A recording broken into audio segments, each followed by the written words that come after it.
In Jesus' name, and everyone said, Amen. You be seated, part 2. It's 11:28. We'll still be done before probably 12:15, actually. That's pretty good. Back in the old days, if we had this going on, it would have been an extra hour for service for sure. So we're doing multiple things and still finishing before the 2-hour mark, so that's got to be revival, right? We did. Hallelujah. Well, how many of you, we've asked you this, who was here last night and enjoyed it? Who's ready for tonight? I'm just like one of those, when they do the multi-course meal, like passes from a good appetizer to the main steak. I'm just the one in between. That's right. Thank you for some of you that are like, oh, no, Pastor, we like you. The rest of you are still aren't sure. You'll decide after you hear Dwayne. You're like, we don't know Dwayne. Maybe he's great. He brought his beard with him this time, so it's going to be even better. I think it just dropped down from here and it came out the bottom. I can bug him because he's not here. He's at Faith Alive ministering today, so he didn't just decide not to come. They have a relationship with him through us, and so they love having him too. So he's over there, and I'm sure we'll see some people over here. All right, well, we're going to get into it. Who here has watched Toy Story? Anyone watch Toy Story? Who here hasn't watched Toy Story? Who here is playing music from Toy Story? No, I don't know where that's coming from. Do you know there's this button on the side of your phone that if you click it, maybe Samsungs are different, it goes to quiet anyways. I have no idea who that was, so if that was you, that was more from last night. There was a lot of bings and stuff, and so, hallelujah. Toy Story. Watch Toy Story. A few of you haven't watched Toy Story. I remember watching Toy Story 1 when it first came out. I don't know if I watched a lot of them after that, but now that my kids are of the age of that, I'm pretty sure we've watched all of them in the last year or so. And the premise of this story, for those of you who don't know, most of you will know this, is that the toys this little boy Andy owns, I think it's Andy, or is it Ezekiel? No, I don't know.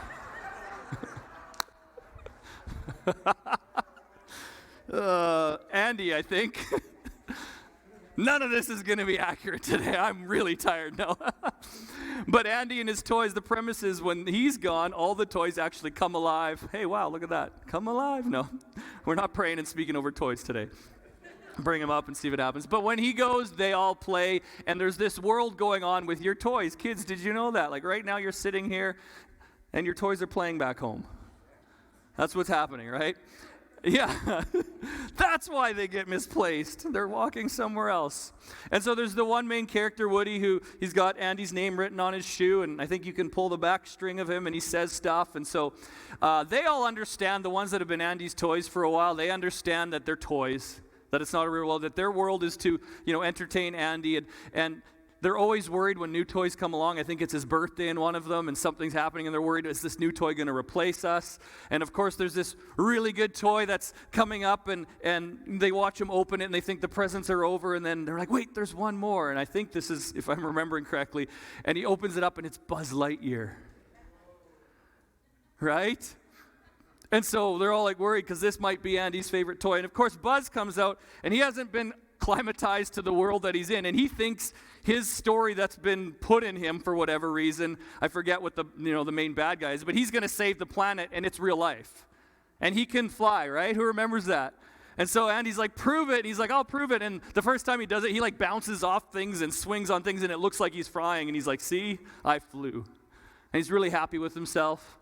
And then later on he discovers, he goes to a toy store and sees a whole bunch, and he figures out that it's not what he thinks. But you could push his buttons and he'd say stuff. How many of you are wondering where I'm going with this? How many of you are already there? Okay. Right? And one of his most famous sayings is, here we go. You guys have all watched it. To infinity and, to infinity and, look at your neighbor, say to infinity and beyond. If you're watching with me today, say, Pastor Derek, let me know, to infinity and beyond. I watch on Facebook. If somebody else watching on YouTube, they'll interact with you. We want to welcome you. We enjoy wherever you're watching from. Someone texted today, said they're watching from Vancouver. I think it's Sheila, so she's watching. I think it was Sheila Porman. Thank you for watching. We welcome you all the way from Vancouver. Pardon? Hi, Sheila. Everyone's saying hi, Sheila. So hi, Sheila. But it was to infinity and beyond. Now, I don't have a lot of experience with infinity, but what I do was calculus in university. Calculus. Anyone taking calculus in university? Yeah, a few of you. Anyone flunk out of calculus in university? Yeah, right? I said that was the way, that got rid of most people aspiring to be engineers and doctors. First year calculus did. But I remember with differentiations and derivatives, and I remember being in the second term calculus class and Jason Tucker tutoring me. And you'd put graphs in, and what would happen is you'd put a number in for x, which is this way on the graph, and y is this way. And you'd have this term that you'd put it in, and you'd put bigger numbers for x, and so x would go along the graph. But what would happen is as the y would go up, it would just get closer and closer to 0, but you would never, because of the formula, ever hit 0. And so he had this saying that he would say, and then it just fires off to infinity, which means it never ends. There's formulas that as you add numbers on x, y will just keep going and keep going and keep going. So that's my experience with infinity, and my understanding is infinity doesn't end. So really, to infinity and beyond is rather redundant. Because infinity is beyond. There's nothing that you can go beyond. But the premise of the idea of being beyond something, I think, is important. So for this conference, we may not be talking about to infinity and beyond, but we may be talking about to the base and beyond. And so metavasi, as you've heard, and I'm going to say it again, is the Greek word for transitions and transitioning. And so obviously we got a lot of transition. And I don't believe it's just a transition from a leadership position of pastoring of this church, but I think there's something shifting in the spirit. Dave McGrew, Pastor Dave, kind of talked about it. Church is not going to go back the way it was. And I've heard podcasts on that and been digging into that, and I kind of go, what does that mean? But there is a season with transition, and even what Sundays may look like and different things like that, it may not be what it used to be. And so we have to be okay with that. We keep mission, but we can change methods. And so we don't want to get caught up on different methods. And so then meta, if you break it apart in the Greek, means beyond or after, and then vasi means the base. And so that's kind of what we're talking about this week and going into it, and Dwayne's going to be ministering on it, is this idea of beyond the base, beyond what is expected, beyond the level you're currently on, beyond what is the norm, beyond what you may know, beyond your uncertainties, beyond your current finances. Come on, anyone? Beyond your current kindness. Beyond your current business. Maybe you own a business. Beyond your current marks in class. Come on, anyone? School, university. And so we're going to talk about going beyond. Is there any beyonders in here? Beyond people? Is there anybody who's a beyond person in this place this morning? Beyonders. Not Beyonceers. I think I heard that over there. I am not doing that dance again, for those of you who know.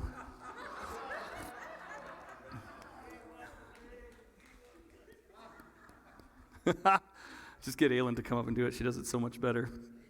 Yeah, I need a beyond dance, not a Beyonce dance, right? So anybody, you're a beyond person. There's some people who tend to be more extreme or beyond type people. But if you've been in church for any length of time, there's someone you've probably heard about a lot that was a beyonder or a beyond person or someone who went beyond. And his name was Jesus. His name was Jesus. You might have heard about him. Anybody heard about him? See, he came into the picture, and all he did was go beyond. He went beyond religious protocols. He went beyond cultural norms. He went beyond Levitical procedures and practices. He even went beyond in his relationship with their understanding of a relationship with God. And he talked in ways that really challenged them on how you could have a relationship with God. And so Jesus understood the foundation, he understood the base, he understood science and how it worked, but he always went beyond, whether it be healings, whether it be teachings. Jesus went beyond. And so he was always instructing those under him how to do the same thing. So today we're going to jump into a story and an account where Jesus comes back to his disciples, and they've forgotten the ability to go beyond.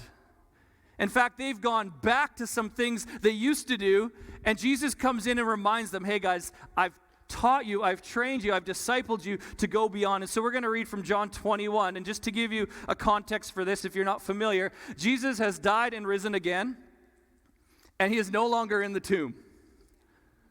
And so Mary comes, and he's not there, and she's sad, and Jesus appears to Mary. And I love it, because I got to think it's a beyond form that he's appearing in. Because he says, don't touch me. I still haven't ascended. And so he's like, he's caught in this in-between. He's not really natural, but he can appear. And I think it's a beyond form also, because if you read later, he appears to his disciples, and it sounds like he appears in like a locked room.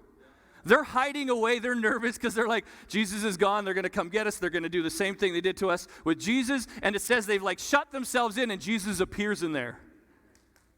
And he talks to some of the disciples, and they're like, man, this is Jesus, and he's doing beyond things again with his beyond body in a beyond way. And then, Thomas comes later, and Thomas is one of those, realists or pessimists. Anybody in the house today? And they're like, Thomas, Jesus showed up. And he's like, no, he didn't. No, he didn't. He's like, his tomb's empty. Someone stole his body. Jesus did not show up. And they're like, yes, he did. With this. And he goes, until I see the scars in his hands and in his side. And so then what? Guess what? Jesus shows up for him, touches them in a beyond way. And then he says, I believe because I've seen. And Jesus says, hey, it's way better if you believe even when you don't see.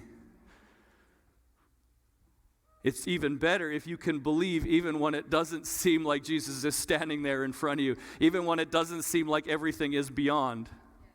Can you still believe when it doesn't look like it's beyond? And then he talks to him about forgiveness and all that. And so there we're jumping into this account in John 21, verse 1, reading out of the NASB. And it says this, after these things, which things? The things I just talked about. That's why I gave you context. He's been showing up. All this is happening. Jesus revealed himself again to the disciples at the Sea of Tiberias. And he revealed himself this way. And I said it already. I love this because he's just showing up in a beyond way.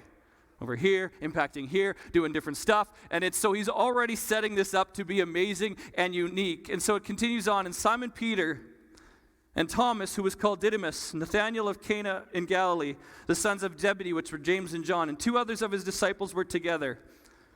And Simon Peter said to them, I am going fishing. And they said to him, we're coming with you. Simon Peter's like, hey, I got a great idea. I'm picturing they're all sitting there going, what do we do now? Like, if you understand, even Jesus told them over and over, this is what's going to happen. They didn't get it. They really thought he was going to establish an earthly kingdom and take over control and rule, And so when it happened, he goes, they're sitting there and Jesus is gone. And he's even showing up a few times. And I'm sitting there, I picture them there and they're talking to each other. And Peter goes, well, I got fishing. I don't know how long it was between John 20 and 21, but it was long enough for them to go, what do we do? Like Jesus has just been, again, showing up. He's resurrected. His new body's showing up. And they go, well, what now? They took a look at their lives and they decided that since Jesus is no longer with them or appears not to be with them, they're going to go back to fishing. Come on, someone say back to fishing. I'm sure they were looking at their bank accounts and wondering how are they going to pay the bills. Looking at their occupation, which no longer had a CEO, right? He's gone. They're wondering how they're going to survive. They're like, we haven't pulled any coins out of fish lately. I haven't seen loaves and bread, loaves and fish getting multiplied. How are we going to provide? What are we doing? The purpose in their life is kind of gone to them. They had given up everything to follow Jesus, and he's gone. He's off the scene. So to them, when that struggles, when we're there, when we're dealing with things and it doesn't seem like things are going the way it should, the tendency and the default is to want to go back instead of continuing to go beyond.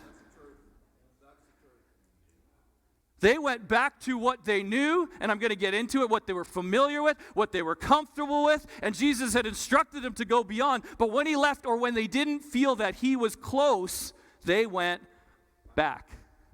That's right. What did they go back to? I know we've been talking about things, but it's the safety, it's the comfort, or even this idea, back to the base. Pastor Jim said it well. The base and foundation is important, but in definition of what I kind of want to talk about here, and then I'm going to say something, is there's nothing wrong with the base. The base needs to ensure your foundation. The base needs to provide stability and consistency. You need a base to support things. So the base is important, but we can't forget or get caught up in this. The base is not something to get stuck on. The base is something to build on. It doesn't, a foundation in and of itself, like Pastor Jim said, is not seen. It really doesn't serve anyone. You have to build on it in order for it to serve someone. So it's not meant to get stuck on, it's meant to be built on. And so for the context for today's message in this story, I've defined the base this: the place where you feel it is safe. For example, if you're going to climb a mountain and you're at the base of the mountain, it's not that scary there.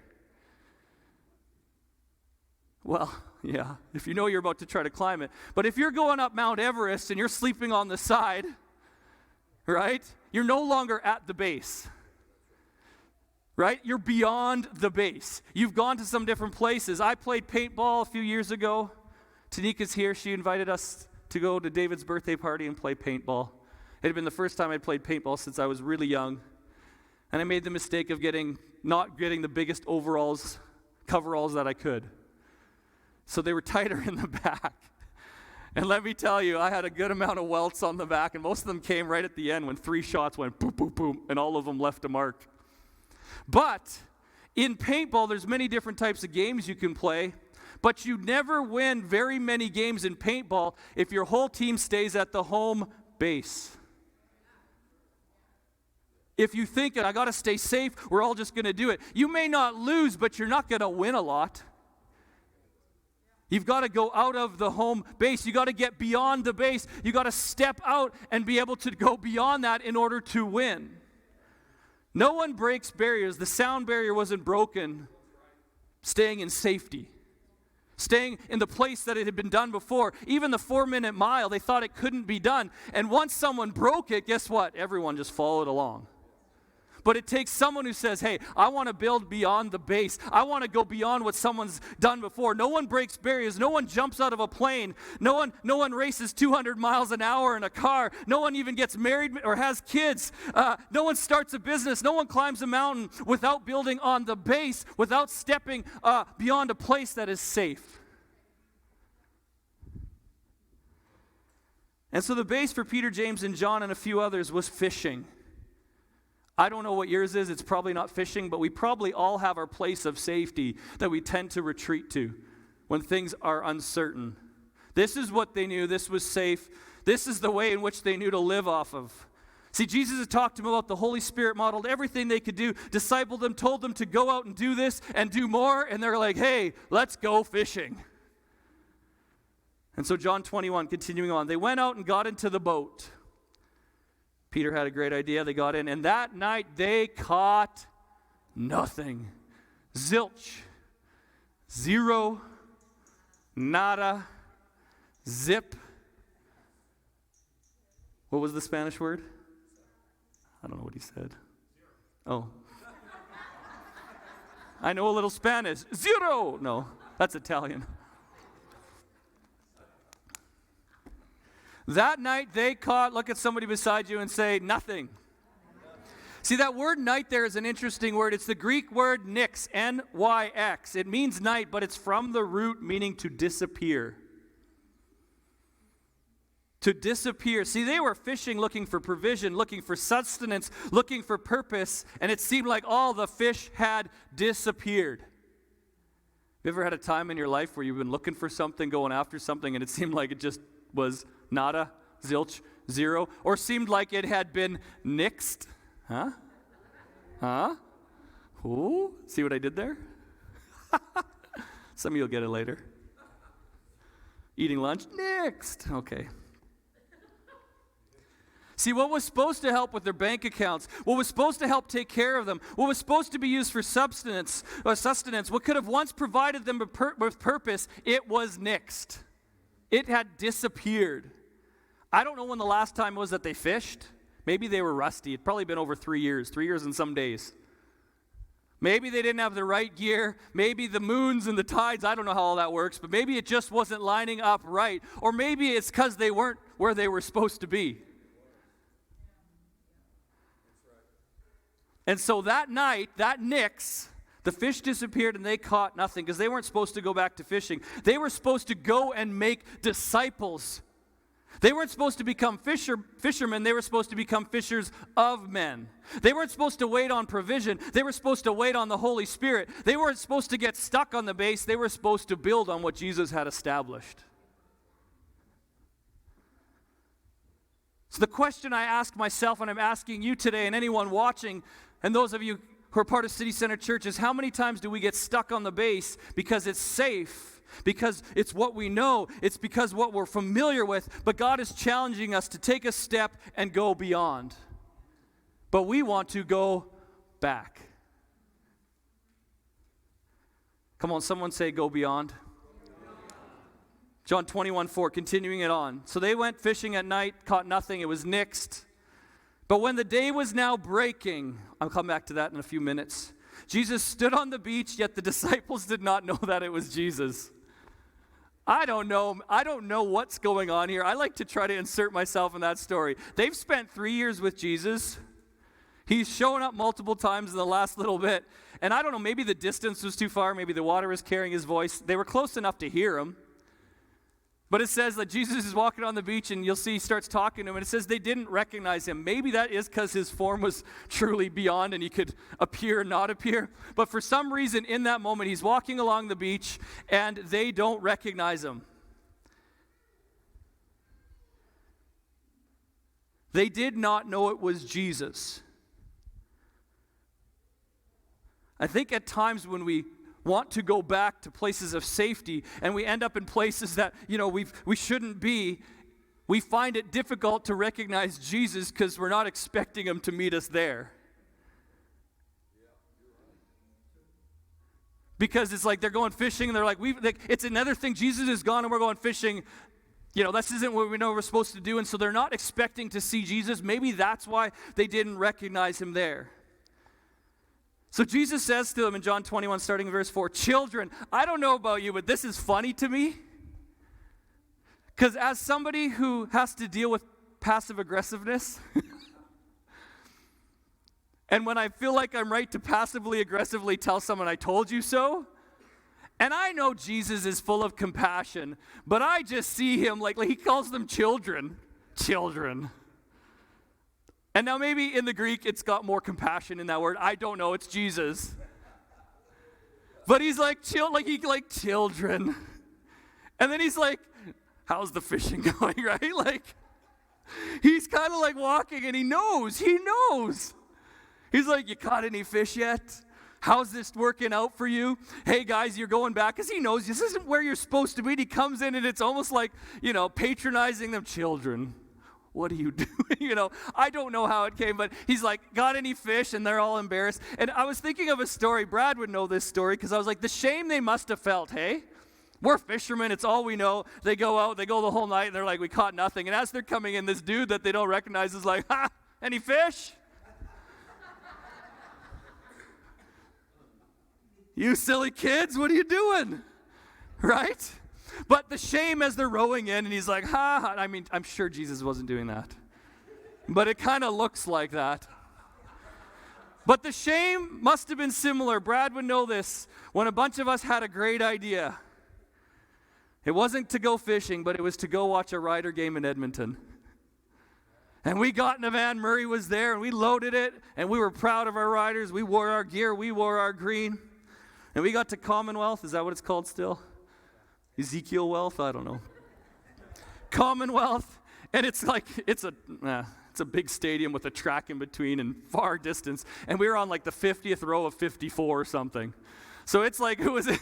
We're walking up and someone's like, you need a Sherpa to find your way up here. That was the joke, right? Like, it's all the way up. And I remember it was so windy that we were rotating from the inside to outside to try to stay warm because the wind was coming in the one direction. We're all like, but anyways, and we were proud walking up there. Go Riders. I wouldn't go to Commonwealth this year for a Rider game because they don't win much. But anyway, so we were proud, and everyone's like there, and we were cheering early on and getting excited, and yeah, Riders are going to win. And they did not play well. I don't remember what the end score was, but it was blowout enough that with about 3 or 4 minutes, we were like, we got a long drive back to Saskatoon. Let's go early.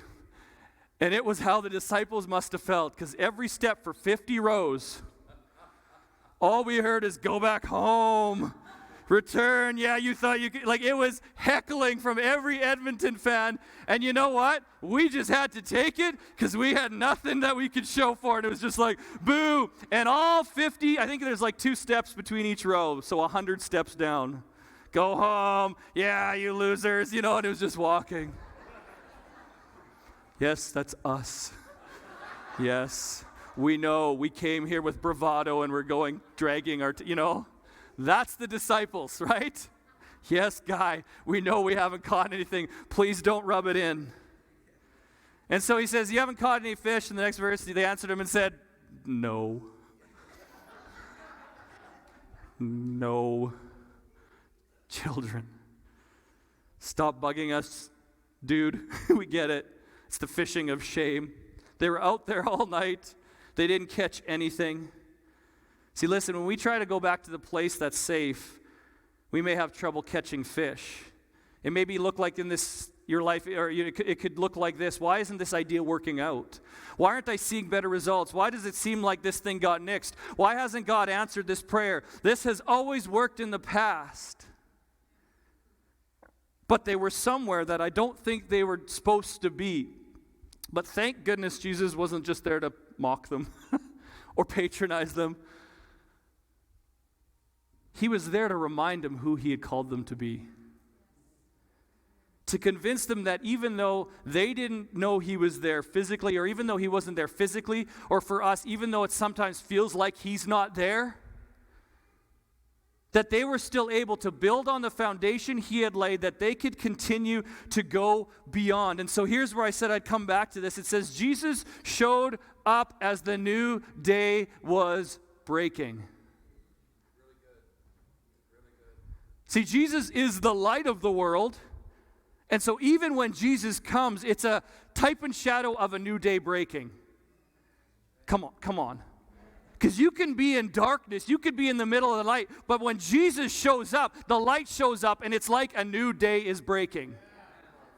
This isn't in my notes. This is by the Spirit. So there may be a time, there may be a 24-hour period where a new day is supposed to break, a new dawn is supposed to come at this early in the morning. I think my watch says 7:14. That might be the sunset, but my watch tells me sunset, sunrise. So there's a specific time. But guess what? When Jesus wants to show up, the light comes with him, and it symbolizes a new dawn is breaking. See, there could be all hell breaking loose at night. It can seem like all hope has disappeared. It can seem like it isn't working. There can be loads of tears that you're crying every night. But how many of you know that when Jesus shows, as a new dawn breaks, everything can change? Joy comes in the morning. We heard it last week with Brad. His mercies are new. Great is his faithfulness. This is the day the Lord has made. This is the morning that he has come. This is the time that God has designed. And we will rejoice and be... Come on, we will celebrate and be glad in it. God will satisfy us with his steadfast love in the morning.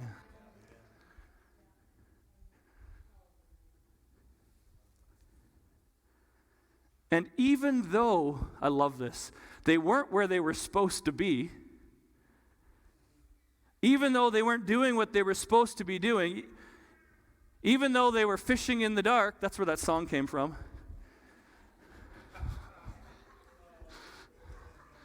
Peter and James go fishing in the dark. Never mind.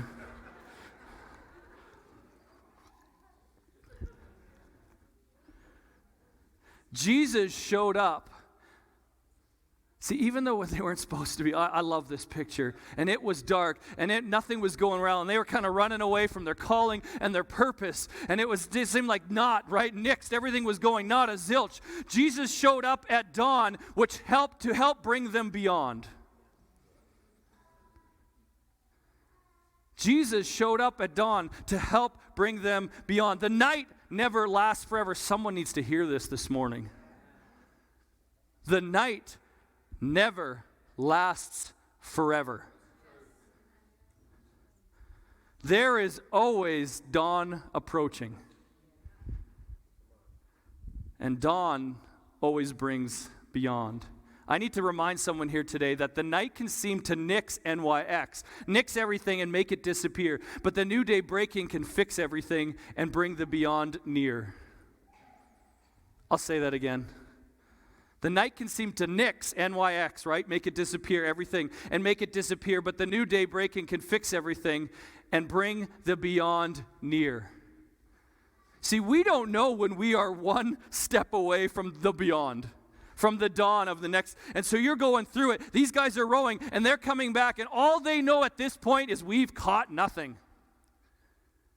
All they know at this point is it seems like everything's disappeared. It seems like everything's going wrong. But they don't know that the guy they don't recognize on the beach kind of, bugging them and taunting them and saying, you haven't caught anything, is about to shift everything from going back to going beyond. I should say all this after you're done writing notes. I see people multitasking ability to listen and write is, what was that? Right? And so they don't realize that in a moment, even though they've gone back, Jesus is going to instruct them and shift them so that they can step into beyond. And he said to them here in verse 21, verse 6 in the beginning, and he said to them, cast the net on the right-hand side of the boat and you will find the fish. Now, I don't know about you, but if you're a professional person, man, like these guys were, and some random dude's walking on the beach and he's like mocking you and he says, hey guys, I got an idea. Wow, have you tried the other side of the boat? Don't you think we haven't thought of that, I don't know, but it's like this dude that they don't recognize comes in and says, try the other side of the boat. It probably will work. Right? Like, they're not going to follow him. So what happened in that moment? I believe something triggered in that moment, and they flashed back 3 years before to a foundational thing that happened in their lives. In Luke 5, when they were out fishing all night, and it didn't happen exactly, they came in, that time they'd cleaned everything up, and Jesus sends them out again. But when they followed this guy's instruction that they'd heard some teaching about, maybe been hearing about, it changed their life, and they went beyond. And it says they left everything and followed him. So I think in that moment when he said something, whether he revealed himself or something started to trigger, they went, wait a minute. We've heard something like this before. And it worked out for us back then. And so he says, cast the net on the right-hand side of the boat. See, I find this so amazing that even when the disciples, are trying to play it safe, they went back to what they know, back to what they're familiar with, back to the base. Jesus was willing to meet them where they were at. He was willing to remind them about their calling, their purpose, what he had done for them in the past, and how he wants to challenge them to go beyond. And Jesus will do the same for us. And so he tells them, cast on the right-hand side of the boat. I think this then ends the debate on which side is more godly. It is definitely the right-hand side. Can I get a witness? This is part of the transition. We're going from the bad left-hand side to the good right-hand side.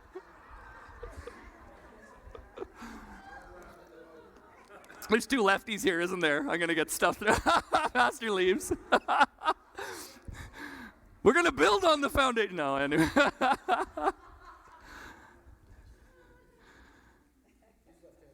Yeah, I know. I said there's two lefties over here. You can't listen anymore, right? The anointing's gone. I'm just reading scriptures here, gentlemen. Pastor said, stay with the word, so I am. Don't want to go beyond it. All right. So the right-hand side wasn't, joke, you can joke about that. It wasn't about that. It wasn't just a 6 of one. It wasn't just simply, hey, 6 of one, half dozen of the other. There was significance in that instruction Jesus gave. Because the word right in the Greek is DEXIOS, D-E-X-I-O-S. And it means this, the hand which is accustomed to take hold of. The hand which is accustomed to take hold of. See, typically in war, when you battled, the left hand was used for defense. It held the shield. It defended. It was a position of safety and protection, defense, and the right hand was of taking ground. The right side was to go after. It held the sword. It held the spear. It held the javelin. So the right side symbolized going forward, taking ground. See, the disciples, when they wanted to go back, did it from a position of safety, uncertainty, defense, going, what do we do? And Jesus wanted to come and say, listen, it's not just about defense. It's not just about going back. But it's time, even when everything seems like it's going wrong and everything's disappeared and everything's against you, guess what? There's still a side that you need to be willing to take ground and go beyond. It's not time to go back, disciples. It's time to go beyond. It's not time to go back, City Center Church. It's time to go. It's time to go. Come on. And the devil would like nothing more than for us to want to go back.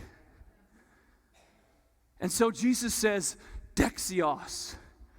Go on the side that takes ground. Go on the side that advances, that builds on what you know. See, they were fishing from a position of defense, of safety, of protecting the base, their livelihood, their bank account, their purpose. Maybe this will work. And Jesus says, try the right hand. Try the side that takes hold of things, the side that wins victory, the side that gains ground. You've been going at it from a position of defense, from a position of uncertainty, from a position of safety. But I'm telling you that now is not the time to play it safe. City Center Church, now is not the time to play it safe. I heard that word from God. Because we've been facing some stuff, and I heard him say, now is not the time to play it safe. It's not the time to step back. It's not the time to be uncertain. It's time to cast your net on the right side of the boat, on the place that is beyond, further than you've ever gone before. Cast it, and you will find fish. We will find fish.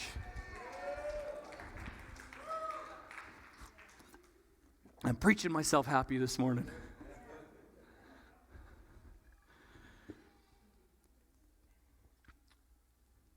You'll get beyond what you've been believing for, what you see beyond what you've been hoping to see.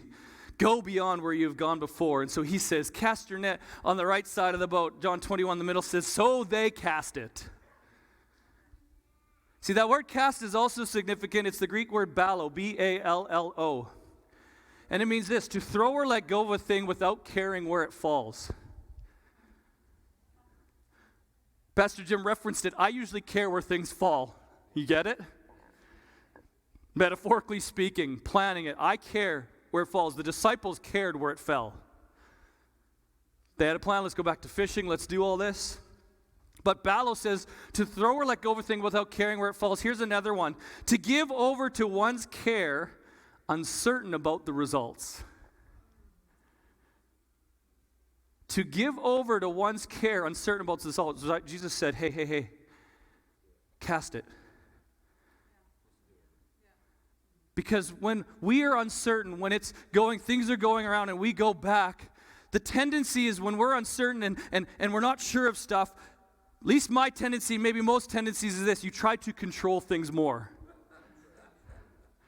Oh, let's try this, let's control this, let's do this. And so you try to control it, the more you're uncertain about it. So there the disciples were fishing on the left-hand side of the boat, trying to do everything that they knew to control the situation that they're in. And Jesus comes in and says, cast. You may need to just get rid of it and trust me and step out in faith and go on this side of the boat. And guess what? I get to handle the results. You don't have to.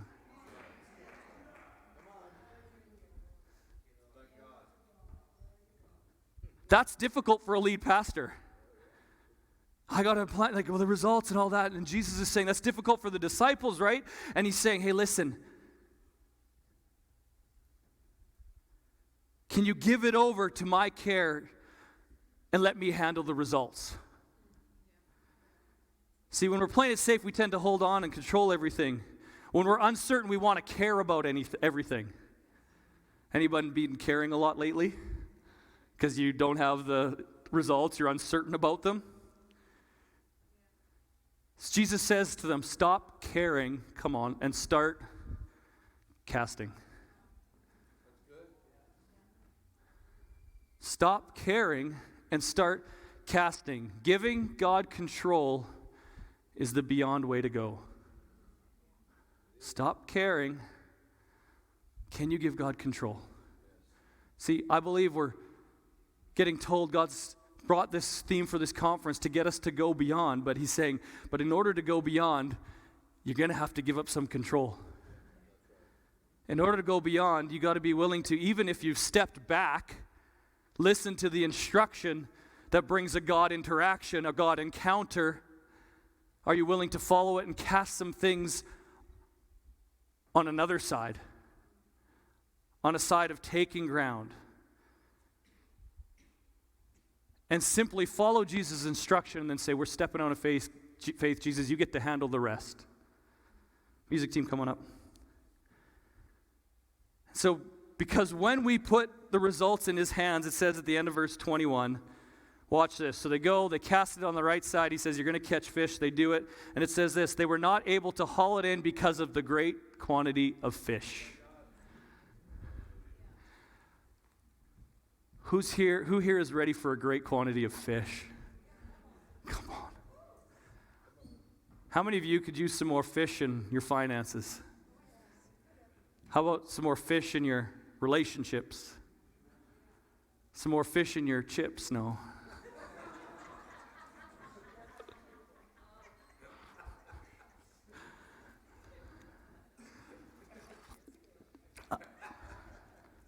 I got like eye sweat today.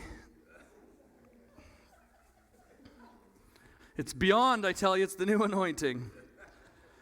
See, I think we've had seasons, you may have seasons, I've had seasons where there doesn't seem to be a great quantity of fish, there seems to be barely any fish. We used to have a saying early on around here, we called Mickey Mousing it. It's like a little duct tape, you know. And we're blessed to have some new things coming in. But we've had seasons where it's felt barely. And we're not necessarily completely through it.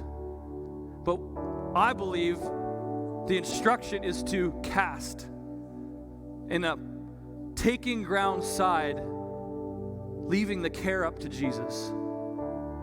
And so maybe you've had some barely seasons, barely making it, barely getting through with your relationships, barely this, barely that, barely seeing any fish. You went out at night and came in and there was nada, disappeared, and it was nixed. There's days where all you have is 5 loaves and 2 fish and nothing's getting multiplied. You got a little oil, a little flour, and you're going to eat, and that's it. But I'm here to tell you this morning, get ready. That's specific. I went with those, what do I say there? Like, I changed it like 10 different times. And really, it was just get ready. Because it's no longer a time of just barely, it's a time of get ready. Get ready. The foundation has been laid. The base has been built, but now it's time to go